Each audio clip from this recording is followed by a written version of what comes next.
우리 오늘 함께 나눌 말씀은 다니엘서 6장 16절 말씀입니다. 한 절 말씀인데요. 저와 함께 합독하도록 하겠습니다. 하나님 말씀입니다. 이에 왕이 명령하매 다니엘을 끌어다가 사자굴에 던져 넣는지라. 왕이 다니엘에게 이르되 내가 항상 섬기는 너의 하나님이 너를 구원하시리라 하니라. 아멘. 아멘. 우리는 지난 좀 한 달이 넘는 시간 동안 다니엘서 교재를 통해서 다니엘의 믿음 있는 모습들을 보면서 많은 도전을 받고 있습니다. 그의 삶을 보았을 때에 나라가 망해서 바벨론의 포로로 끌려갔는데, 근데 또 그 끌려간 나라가 또 다른 나라에 의해 망해서 또 새롭게 세워진 그 나라 속에 이방의 이방인으로 살아갔던 그의 삶을 한번 우리가 상상해 봤을 때에 참 많이 그의 삶이 참 많은 혼돈과 혼란으로 가득 차고 참 애처롭다라는 생각이 들기도 합니다. 오늘 우리가 함께 살펴볼 다니엘서 6장의 말씀의 상황은 왕이 3번이나 그동안 바뀌었고요. 또 그만큼의 많은 시간이 흘러가지고 이제 다니엘이 더 이상 어린 소년이 아니라 이제 80이 넘는 나이에 할아버지라고 얘기해야 될까요? 여든이 나이가 된 한 사람으로 이제 서 있는 것을 우리는 발견할 수 있습니다. 근데 그런 3번의 왕이 바뀌고 왕권 체제가 바뀌었음에도 불구하고 새로운 왕도 그런 나이가 많은 다니엘이지만 이방인의 포로로 왔던 다니엘이지만 그의 민첩성과 또 그의 총명함을 알아보고 그 나라의 3명의 총리를 세우는데 그 중에 1명을 다니엘로 세우고 또한 그 3명 중에 탑 총리로 다니엘을 세우면서 그를 향한 신뢰와 그를 향한 애정을 보이는 것을 우리는 6장 내용들을 보면 알 수 있습니다. 근데 그렇게 이방인의 포로로 왔던 사람이고 또 나이가 많은데 그런 탑 총리로 세워진 다니엘을 보면서 그 주위에 있는 사람들이 어떤 마음이었을까요? 와, 너무 축하해 라는 마음을 왠지 우리 공동체는 가질 것 같지만서도 당시에 그런 다니엘을 보면서 주위에 있는 사람들은 그런 다니엘을 시기하고 질투하고 또 그것을 넘어서 음해하는 것까지 우리는 말씀을 통해 볼 수 있습니다. 근데 그의 행실이 너무 깨끗해가지고 주변에 그 음해하려는 사람들이 깔려고 까는데 깔 게 없는 거예요. 그래서 얘를 어떻게 해야지 고민하다가 그래 이거를 공격하자라고 작정한 것이 있는데 바로 다니엘의 믿음을 공격하자. 그렇게 아주 악랄한 방법으로 다니엘을 음해합니다. 우리 6장 7절에서 9절 말씀을 한번 좀 같이 살펴볼까요? 6장 7절에서 9절 말씀인데 제가 읽어드리도록 하겠습니다. 나라의 모든 총리와 지사와 총독과 법관과 관원이 의논하고, 그러니까 다니엘 주변에 있던 그 관료들이 같이 의논하여서 왕에게 한 법률을 세우며 한 금령을 정하실 것을 구하나이다. 왕이여 그것은 곧 이제로부터 30일 동안에 누구든지 왕 외에 어떤 신에게나 사람에게 무엇을 구하면 사자굴에 던져 넣기로 한 것이니이다. 그러면서 8절에 그런즉 왕이여 원하건대 금령을 세우시고 그 조서에 왕의 도장을 찍어 메대와 바사에 고치지 아니하는 규례를 따라 그것을 다시 고치지 못하게 하옵소서 하매, 또 9절에 왕이 어떻게 합니까? 이에 다리오 왕이 조서에 왕의 도장을 찍어 금령을 내느니라 이렇게 나와 있습니다. 그러니까 이 방금 읽었던 내용들을 좀 정리를 해보자면은 그 다니엘을 음해하는 사람들이 왕이시여 30일 동안 왕 외에 어떤 곳에도 어떤 신에게도 어떤 사람에게도 구하지 못하는 그런 법령을 만들어 가지고 왕을 향한 충성도를 테스트하는 시간을 가집시다. 요거를 좀 더 제가 각색해서 바꿔보자면 이게 어떤 의미를 갖고 있냐면은 다리오 왕이요 당신이 우리의 신입니다. 당신이 최고입니다. 당신을 능가하고 이길 사람이 아무도 없습니다. 그런 당신을 올바르게 사람들이 섬기기 위해서 한 달 동안 우리가 한번 시험을 해봅시다 라는 의미를 가지고 그 저변을 가지고 이제 왕에게 이런 제안을 한 거죠. 사실 왕의 입장에서는 손해볼 것이 없잖아요. 내가 제일 왕이고 내 이상의 누구의 존재가 없기 때문에 이거를 내가 내린다고 해도 자기가 손해볼 것이 없기 때문에 우리가 구절에 읽었던 것처럼 왕이 도장을 찍어서 그 금령을 내리게 됩니다. 우리가 이미 이전 과들을 함께 살펴보면서 다니엘이 어떤 사람인지를 우리는 보았지요. 다니엘은 10대 때부터 하나님께 뜻을 정하였던 사람이고 왕의 진미도 거절할 정도로 자신의 신앙을 선포하는 사람이었습니다. 그래서 이런 금령이 내렸을 때 다니엘의 반응이 어떠하였습니까? 우리 6장 10절을 같이 한번 읽어보기 원하는데요. 사실 오늘 이 말씀을 같이 봉독하고 싶을 정도로 정말 중요한 말씀이고 우리가 오늘 같이 좀 눈여겨보려는 말씀인데요. 저와 함께 읽어보도록 하겠습니다. 시작. 다니엘이 이 조서에 왕의 도장이 찍힌 것을 알고도 자기 집에 돌아가서는 윗방에 올라가 예루살렘으로 향한 창문을 열고 전에 하던 대로 하루 3번씩 무릎을 꿇고 기도하며 그의 하나님께 감사하였더라. 아멘. 이 말씀을 제가 좀 다시 말하면 좀 한 번씩 띄워주시기를 좀 부탁드리겠습니다. 자, 먼저 처음에 봤을 때 10절에 다니엘이 이 조서에 왕의 도장이 찍힌 것을 알았다고 하였습니까? 몰랐다고 하였습니까? 알았다고 적혀 있죠. 자, 왕의 도장이 찍혔다라는 것은 어떠한 법령의 명령에 왕의 도장이 찍혔다라는 것은 어떤 의미가 담겨져 있는 것일까요? 누군가 그거를 번복할 수 있다는 의미가 있을까요? 그렇지, 아무도 이 명령에 대해서 건들 수 없다. 왕이 도장을 찍었기 때문에, 그러니까 강력한 파워, 절대 굴복의 의미가 담겨진 왕의 도장입니다. 근데 그거를 다니엘이 알았다고요, 몰랐다고요? 알았어요. 알았었는데도 그는 꿋꿋이 뒤에 나오는 내용들을 행하였다고 우리가 읽었는데 다시 10절 한번 띄워주실까요? 그러면서 그가 왕의 도장에 찍힌 것을 알고도 그 다음에 어떻게 했지요? 자기 집에 돌아가서는 윗방에 올라가 예루살렘으로 향한 창문을 열고 전에 하던 대로 하루 3번씩 무릎을 꿇고 뭘 하였다? 기도하였다고 합니다. 여기서 두 번째로 함께 살펴보기 원하는 것은 왕의 명령을 들었고 그 명령이 도장이 찍힌 명령인 것까지도 이미 알고 있는데 사실 일반적인 상식의 사람이라면은 그 명령을 받았을 때에 두렵죠. 왜냐면 이 명령을 어기는 순간 왕의 도장이 찍힌 명령이기 때문에 어겨지는 것이 들키는 순간 바로 나는 어떤 일을 당할지 모르는 것이기 때문에. 그런데 다니엘이 어떻게 하였다고요? 집으로 돌아가 예루살렘으로 창문을 열고 늘 하던 대로 기도하였다고 얘기합니다. 본인의 신앙의 위협이 다가오는 순간 가운데서도 그가 어떻게 행했다고요? 늘 하던 대로 기도하였다. 여기서 우리가 하나 더 생각하기 원했으면 좋겠는 것은 그래도 다니엘도 이제 80의 나이면은 어느 정도의 정말 놀라운 총명과 지혜가 있지 않겠습니까? 여러분들도 만약에 실제로 여러분들이 이런 비슷한 상황에 놓여져 있다고 한번 가정을 해봅시다. 여러분들의 일터든 어느 자리에서건 간에 여러분들의 신앙을 위협하는 일이 발생한 거예요. 그래서 그 상황 가운데서 내가 기도하는 모습을 비춰줄 수 없는 상황이 온 거예요. 그렇다면 여러분들은 어떻게 하시겠습니까? 그래도 나는 한다. 손. 아무도 없었어요. 어떡하지? 우리가 만약에 그런 상황에 처했다 한다면은 그래도 우리의 신앙을 여러분들 저버리겠습니까? 그래도 지키겠습니까? 지키겠지요. 저는 여러분들 믿습니다. 큰일 났네. 저는 여러분들이 그런 상황에도 신앙을 지킬 거라고 믿는데 만약에 저라도 그런 상황에 놓여져 있다라면은 그 명령을 듣고 집에 돌아와서 창문을 다 닫고 침대 속으로 들어가서 이불 안에서 하나님 이런 명령이 떨어졌어요. 어떡하죠? 이렇게 저는 기도했을 것 같아요. 사실 우리는 그게 지혜로운 방법이라고도 생각해 볼 수 있는 것 같아요. 그런데 다니엘은 어떻게 했다고요? 집으로 돌아가 윗방으로 올라가서 예루살렘을 향한 창문을 열고 늘 하던 대로 무릎을 꿇고 3번 기도하였다. 늘 하던 대로.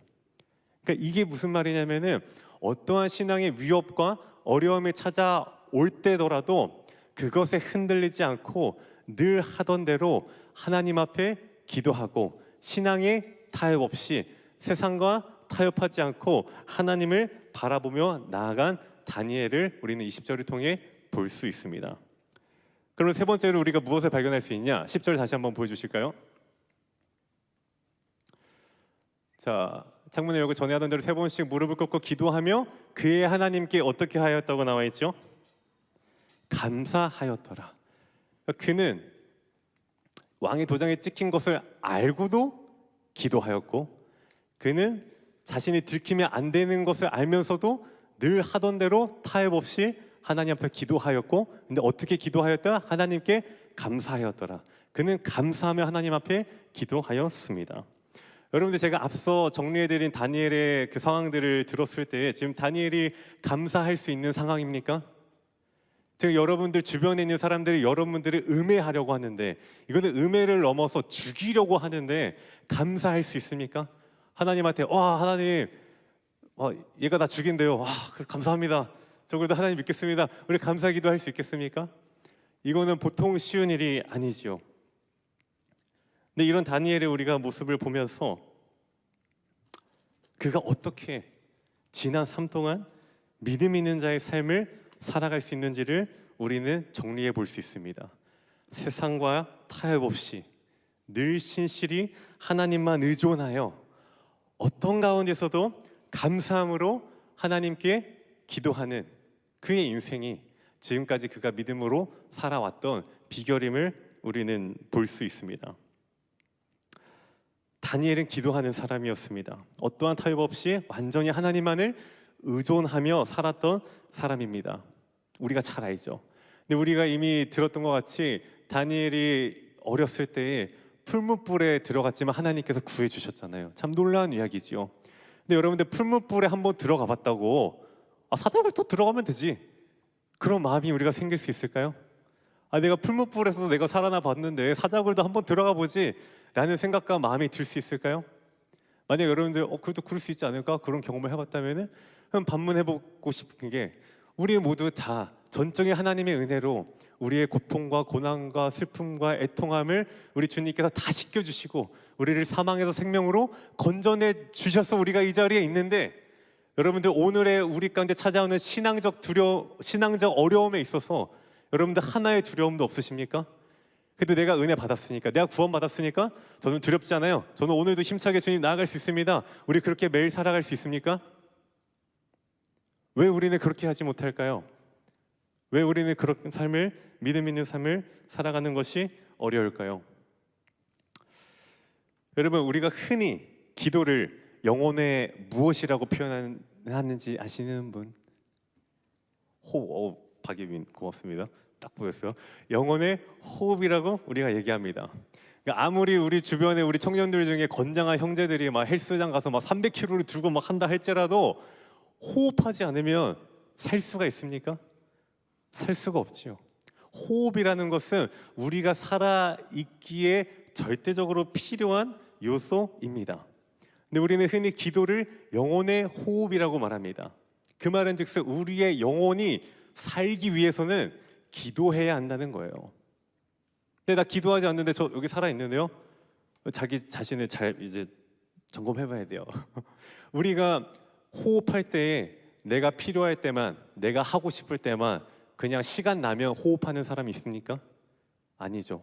호흡은 늘 언제나 항상 계속해서 우리는 하고 있는 것이지요. 그와 같은 원리로 우리의 영혼도 내가 필요할 때만, 내가 원할 때만, 내가 해야 될 때만 기도하는 것이 아니라 우리의 영혼이 사라지기 위해서는, 살기 위해서는 우리는 늘 기도로 영적인 호흡을 해야 하는 것입니다. 그것이 바로 다니엘이 믿음의 사람으로 그 모든 역경을 헤쳐나갈 수 있었고, 그가 하나님만 의지하고 하나님만 붙들고 어떤 가운데서 타협하지 않고 감사로 기도하였기 때문에 그가 이런 오늘의 모습을, 오늘의 우리가 읽은 말씀의 모습들을 우리가 발견할 수 있는 것이지 않을까요? 네, 그렇다면 여기서 이제 여러분들에게 한 가지 더 도전해 드리고 싶은 것이 무엇이냐면은, 그러면 계속 기도하면 되는 것인가? 기도 많이 하면 되는 것인가? 기도 그러면 늘 호흡하듯이 쉬지 않고 열심히 하면 되는 것인가? 에 대한 질문을 우리가 던져볼 수 있는 것인데, 우리 오늘 같이 읽었던 6장 16절을 같이 한번 읽어보기를 원합니다. 다시 한번 읽기 원하는데요. 6장 16절 읽어보겠습니다. 시작. 이에 왕이 명령하며 다니엘을 끌어나가 사자굴에 던져 넣는지라. 왕이 다니엘에게 이르되 내가 항상 섬기는 너의 하나님이 너를 구원하시리라 하니라. 자, 우리 다시 한번 봅시다. 지금 그 사자굴에 던져 넣으려는 그 왕이 다니엘에게 하는 말인데요. 그 왕이 뭐라고 얘기합니까? 네가 항상 섬기는 너의 하나님이 너를 구원하시리라 하니라. 자, 여러분 상식적으로 이 상황이 이해가 됩니까? 물론 오늘 우리가 다 본문을 읽지 않았기 때문에 이 배경들을 지금 다 인지하지 못할 수 있겠지만서도 6장을 보면은 다리오 왕은 다니엘을 정말 많이 애정하고 아꼈습니다. 그래서 이 법령을 이제 다니엘이 기도하는 것을 보고 그를 의미하는 사람들이 왕에게 이제 고발하면서 이제 고발해서 이제 얘를 버려야 됩니다라고 할 때에도 다리오 왕이 굉장히 근심하며 어떻게 해서는 다니엘을 구해내보려고 애써보려고 했던 내용들이 6장에 다 나옵니다. 근데 왕이 도장을 찍었기 때문에 왕조차도 자기가 번복할 수 없는 명령이었기 때문에 결국 왕이 명령하여 다니엘을 사자굴에 넣게 하는 것인데, 그 순간에 그 왕이 하는 말이 무엇이냐면은 오늘 타이틀 나눈 것처럼 네가 항상 섬기는 너의 하나님이 너를 구원하시리라. 여러분도 그 왕이 하나님을 정말 믿었을까요? 그 왕이 하나님을 믿는 믿음이 있었을까요? 이거는 정말로 너무나도 비상식적인 그의 언어고 너무나도 일반적으로 이해할 수 없는 왕의 마음입니다. 근데 이 말씀으로 여러분들을 도전하기 원하는데요, 저는 이 단위에서 오늘의 말씀을 준비하면서 묵상하면서 어떤 마음을 하나님께서 주셨냐면은, 왕이 저렇게 얘기할 수 있었던 것은 앞서 우리가 살펴본 대로 80의 나이 때까지 다니엘이라는 그 사람이 세상과 타협 없이 하나님만 의존하며 어떤 불편한 상황 가운데서도 하나님께 감사하며 기도했던 그의 열매가 바로 저 왕이 한 얘기가 되었구나 라고 묵상하게 되었습니다. 여러분들, 우리가 다 기도하지요. 기도합니다. 근데 얼만큼 기도해야 라고 했을 때에 저런 열매가 여러분들의 삶에 나타날 때까지 우리 기도할 수 있기를 원합니다. 그냥 기도를 많이 하고 기도를 열심히 하는 그런 수준을 넘어서 정말로 하나님께만 의존한 삶의 모습으로 주님께 매달리고, 그 말은 즉슨 주님, 정말로 주님 앞에 제가 기도하지 않으면 이 문제가 해결될 수 없습니다. 주님, 제가 기도하지 않으면 제가 살 수가 없습니다. 그 정도의 관계 가운데 우리의 기도를 들으시는 하나님 아버지께 기도하며 나아가는 우리 청년부가 될 수 있기를 소원합니다. 여러분들, 우리 내일부터 뭐가 시작되죠? 특세가 시작됩니다. 우리 특세가 참 익숙해질 수도 있는 것인데 절대 여러분들 익숙해지시지 않으셨으면 좋겠어요. 여러분들, 내일 특세를 시작하는 가운데 정말 여러분들이 한번 작정하고 한 주 동안 기도하였으면 좋겠는데, 얼만큼 어떻게 기도하면 좋겠냐? 저런 열매가 맺어질 때까지 기도하였으면 좋겠어요. 열매가 맺어질 때까지 기도했으면 좋겠어요. 내가 정말 열심히 기도했어요. 하나님이라고 우리가 얘기할 수 있는 근거는 정말 내가 몇 시간이라는 시간을 투자했기 때문에 기도를 많이 했다라는 내용이 아니라, 하나님이 그 기도 가운데 열매 맺으시고 응답하여 주시는 것을 내가 보았고 경험했고 누렸기 때문에 주님, 제가 정말 기도했습니다라고 우리가 얘기할 수 있는 것입니다.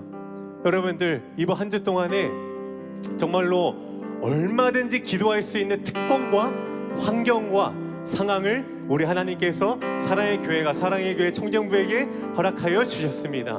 우리 이번 한 주만큼은 우리 손에 쥐고 있는 것들을 다 내려놓고 하나님만을 의존하며 기도하는 우리 청년부가 됩시다.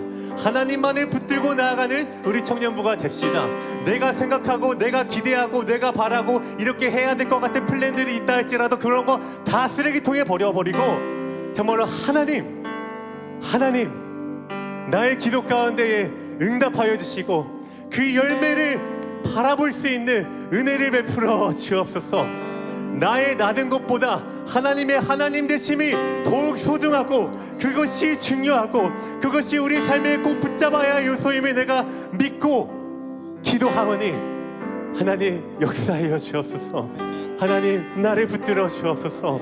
우리 이렇게 기도하며 정말 그 풍성한 열매를 누려 우리 이번 한 주간 정말 넘치는 은혜들이 우리 삶 가운데 흘러나오는 우리 사랑의 청년부가 되기를 간절히 소원합니다.